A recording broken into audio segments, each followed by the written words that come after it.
diawali dengan narasi yang menjelaskan tentang betapa chaosnya Chicago di akhir tahun 2016, di mana peredaran senjata yang sangat bebas telah memicu peningkatan angka kriminalitas di kota tersebut. Parahnya lagi, pemerintah Amerika juga seolah hanya diam saja, tanpa memikirkan solusi untuk mengatasi masalah di sana. Bahkan kondisi itu juga yang membuat petugas kepolisian tak henti-hentinya bekerja sepanjang hari, dengan kasus yang didominasi oleh penyalahgunaan senjata api. Sama halnya dengan petugas medis yang selalu kedatangan pasien gawat darurat, karena menjadi korban dari aksi kejahatan di kota itu.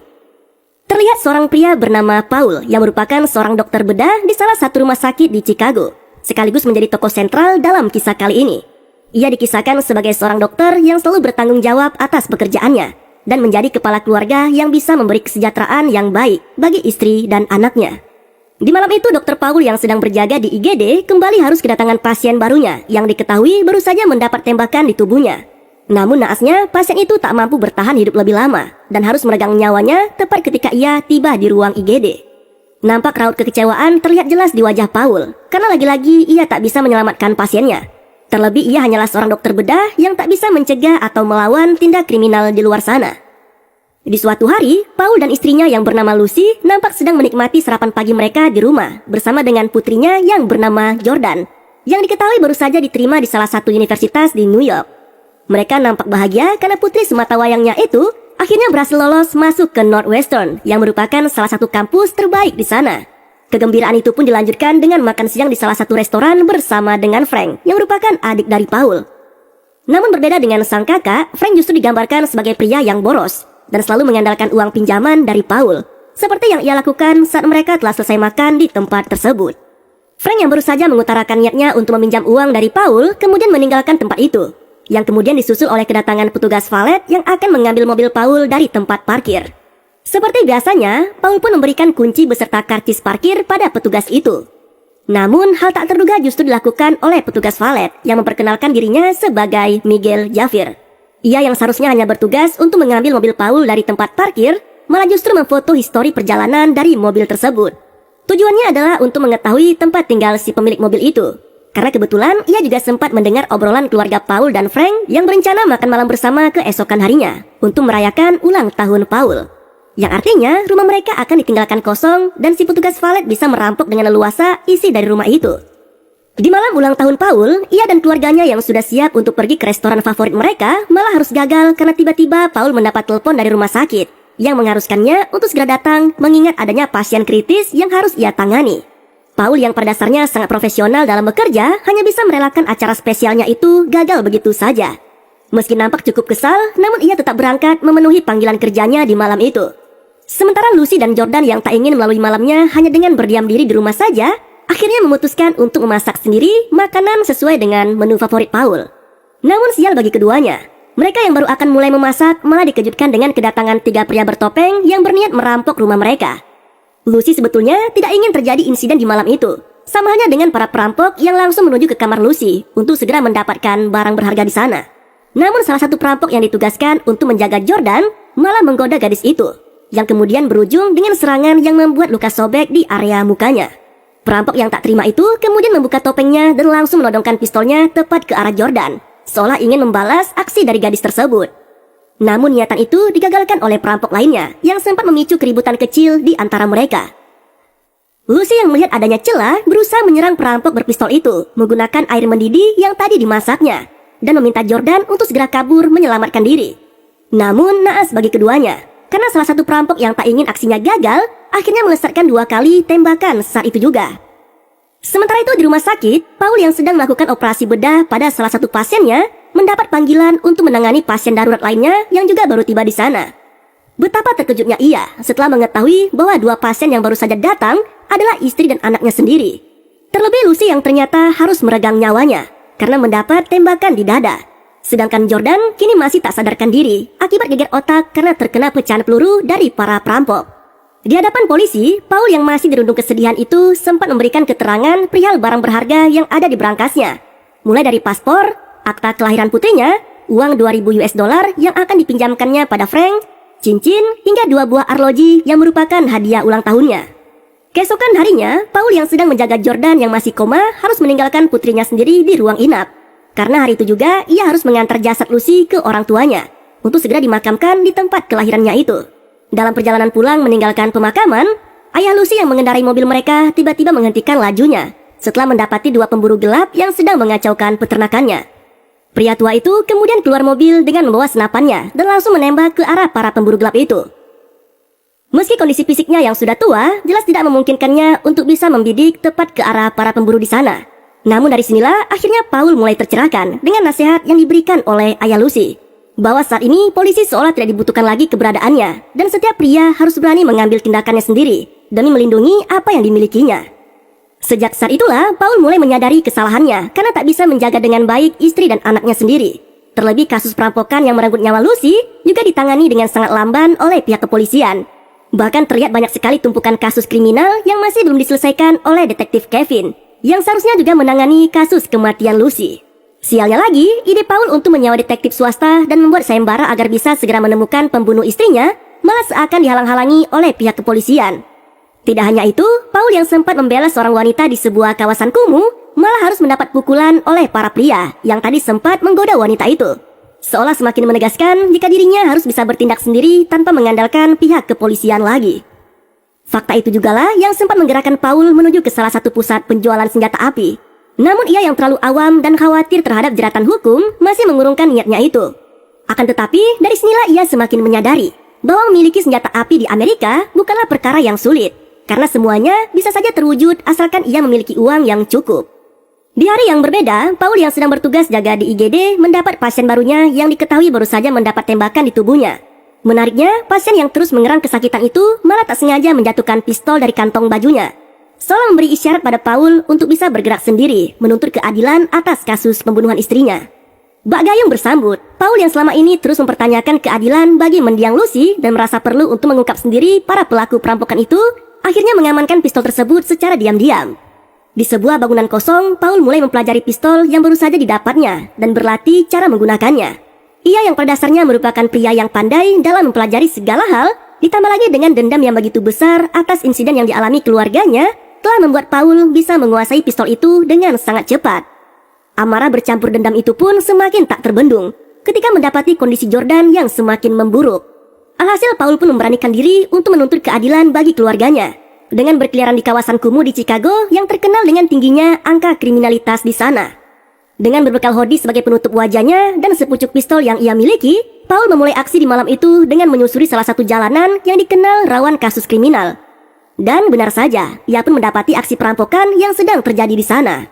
Paul dengan berani meneriaki para penjahat itu, namun mereka justru berusaha menabraknya dan membuat dokter bedah itu terpaksa harus melesatkan beberapa kali tembakan, yang membuat mobil itu hilang kendali. Penjahat lainnya yang keluar dari mobil juga sempat memburu Paul, namun ia dengan cerdik bersembunyi di salah satu mobil. Hingga kemudian serangan balik yang dilakukannya berhasil menewaskan para penjahat itu. Tak ingin identitasnya ketahuan, Paul pun dengan cepat meninggalkan lokasi tersebut dan membuang hoodie yang ia kenakan dalam aksinya tadi. Namun tanpa ia sadari, ternyata ada seorang wanita yang sempat merekam seluruh kejadian tadi menggunakan ponselnya. Tak lama berselang, sejumlah polisi pun datang mengamankan tempat tersebut, termasuk dengan detektif Kevin dan seorang asistennya yang bernama Jackson, yang juga turut meminta keterangan dari para saksi. Menariknya, aksi penembakan yang dilakukan Paul justru dinilai telah menyelamatkan nyawa korban perampokan. Bahkan seorang korban sampai menyebut Paul sebagai malaikat penjaga. Sama halnya dengan wanita perekam video yang juga menyebut Paul sebagai malaikat pencabut nyawa, karena aksi heroik yang telah dilakukannya pada kedua penjahat tadi. Berbekal video penembakan tadi, Kevin dan Jackson mendapati adanya keanehan karena secara tak langsung luka di tangan pelaku akibat recoil seolah menunjukkan bahwa ia belum terbiasa dengan senjata api. Sementara itu, Paul yang baru pernah menembak penjahat hingga tewas, jelas membuatnya cukup syok. Namun kekhawatiran itu sirna dalam sekejap ketika ia mendapati video aksinya kemarin ternyata telah viral dan mendapat pujian dari publik yang menyebut dirinya sebagai malaikat pencabut nyawa. Paul bahkan terkesima sendiri ketika melihat dirinya yang tengah beraksi layaknya seorang profesional dalam video itu. Di hari lainnya, Paul kembali mendapatkan pasien barunya. Namun kali ini pasien tersebut masih anak-anak, namun harus mendapat luka tembak yang cukup parah. Karena ternyata ia diketahui terpaksa bekerja pada seorang bandar narkoboy di wilayah tempat tinggalnya. Anak laki-laki bernama Tyrell itu juga sempat mengungkapkan bahwa bandar yang telah menembaknya selalu menggunakan kedok sebagai penjual es krim dalam mengedarkan barang haram tersebut. Paul yang mendengarnya jelas sangat geram dan langsung berniat untuk kembali melancarkan aksinya. Tak perlu waktu lama bagi Paul, ia yang sudah sampai di lokasi tempat tinggal Tyrell langsung mendapati pria penjual es krim yang diketahui merupakan bandar narkoboy. sekaligus pria yang telah menembak anak laki-laki itu. Tanpa basa-basi, Paul langsung merondong si penjual es krim beserta anak buahnya, yang kebetulan juga sedang berada di sana. Dan seperti biasanya, dokter bedah itu pun segera meninggalkan lokasi tersebut untuk meninggalkan jejak. Aksinya itu jelas membuat publik semakin ramai memperbincangkan sosok pencabut nyawa yang dianggap sebagai pahlawan baru di Amerika. Perdebatan mengenai aksi main hakim sendiri ala Paul pun mendatangkan beragam reaksi, termasuk dengan desakan para detektif Kevin dan Jackson untuk segera mengungkap pelaku di balik semua aksi tersebut. Di hari berikutnya, petunjuk yang selama ini dinantikan Paul akhirnya tiba juga. Seorang pasien dengan luka penuh tembakan di tubuhnya datang di IGD dan langsung ditangani oleh Paul sendiri. Namun perhatiannya teralihkan setelah mendapati adanya arloji milik Paul yang ternyata sedang digunakan oleh pasien tersebut. Ia pun menyadari bahwa pasien yang sedang dihadapannya itu adalah petugas valet yang pernah dijumpainya tempo lalu dan sekaligus menjadi pelaku dalam aksi perampokan yang merenggut nyawa istrinya. Namun sialnya, nyawa pasien itu tak terselamatkan, yang membuat Paul harus mencari sendiri petunjuk dari para pelaku perampokan di rumahnya. Dengan cepat, Paul mendatangi mobil ambulan yang tadi sempat membawa pasien itu dan berhasil menemukan ponsel si pelaku, yang berisi petunjuk yang selama ini dicarinya. Berbekal petunjuk yang didapatnya, Paul kemudian mendatangi salah satu bar yang sekaligus menjadi penada dari setiap barang curian yang didapat oleh para perampok. Aksi penembakan pun sempat terjadi di tempat itu. Namun pada akhirnya, Paul berhasil menembak mati para penjahat di sana, termasuk dengan mendapatkan info mengenai pembunuh istrinya yang diketahui bernama Joe. Di sebuah bengkel, Paul yang sudah mengantongi identitas Joe akhirnya mendatangi pria itu dan langsung menginterogasinya menggunakan caranya sendiri.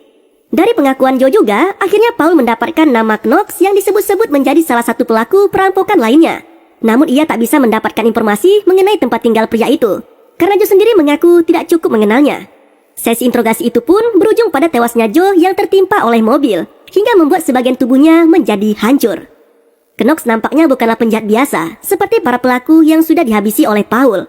Karena kali ini justru penjahat itu sendiri yang menghubungi Paul, seolah telah mengetahui bahwa dirinya sempat diburu oleh dokter bedah itu. Dalam obrolan singkat melalui telepon itu, Paul diminta untuk segera mendatangi Knox di salah satu klub malam. Tak ingin membuang waktunya, Paul pun segera menuju ke tempat tersebut. Di tempat yang telah dijanjikan, Paul yang mencoba menghubungi ponsel Knox akhirnya mendapati pria itu di toilet, hingga terjadilah aksi penembakan di sana. Sialnya, Knox yang juga sempat terkena tembakan malah datang ke IGD rumah sakit tempat Paul bekerja, dan ia mengungkapkan soal keterlibatan Paul yang selama ini merupakan sosok di balik malaikat pencabut nyawa itu. Sementara Paul yang juga mendapat luka sobek di bahunya berusaha mengobatinya sendiri di gudang rumahnya. Namun ia malah dikejutkan oleh kemunculan Frank yang ternyata dari tadi telah berada lebih dulu di sana. Perdebatan antara kakak dan adik itu pun sempat terjadi. Namun pada akhirnya Frank bisa memahami alasan aksi Paul selama ini. Bahkan ia juga sempat melindungi kakaknya itu ketika detektif Kevin dan Jackson datang mencari keberadaan Paul. Di hari berikutnya, Jordan yang kondisinya sudah semakin membaik akhirnya bisa pulang ke rumahnya. Menariknya, Paul yang membawa putrinya itu sempat berada satu lift dengan Knox, yang juga sama-sama sudah bisa pulang setelah menjalani perawatan singkat akibat luka tembak yang didapatnya. Seolah menyadari akan adanya bahaya yang bisa datang kapan saja, Paul sempat mendatangi pusat penjualan senjata api untuk membekali dirinya dengan persenjataan lengkap. Di malam itu juga, firasat Paul akan datangnya serangan dari Knox akhirnya terbukti. Ia yang saat itu hanya bersama dengan Jordan dikejutkan oleh kemunculan sekelompok pria misterius yang mulai mengendap-endap mendekati rumah mereka. Tak ingin hal buruk kembali menimpa putrinya, Paul berusaha mengamankan Jordan di lemari bawah tangga, sembari memintanya untuk segera menghubungi pihak kepolisian. Paul yang sudah beberapa kali menumpas para penjahat nampaknya mulai terbiasa menggunakan berbagai senjata. Hal itu dibuktikannya dengan menumbangkan satu demi satu penjahat yang datang ke rumahnya. Hingga kemudian giliran ia sendiri yang harus menghadapi Knox.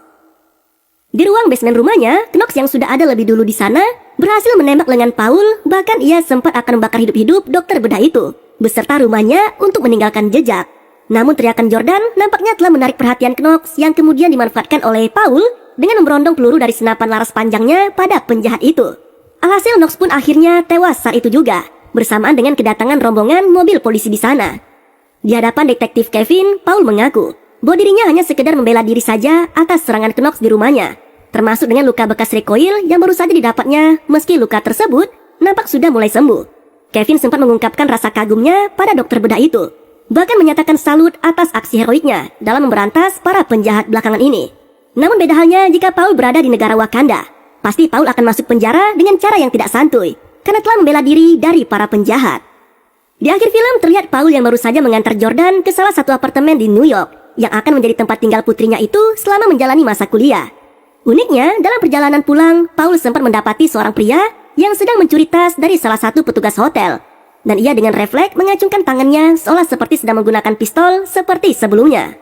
Dan kisah Paul di film ini pun berakhir dengan begitu santuy.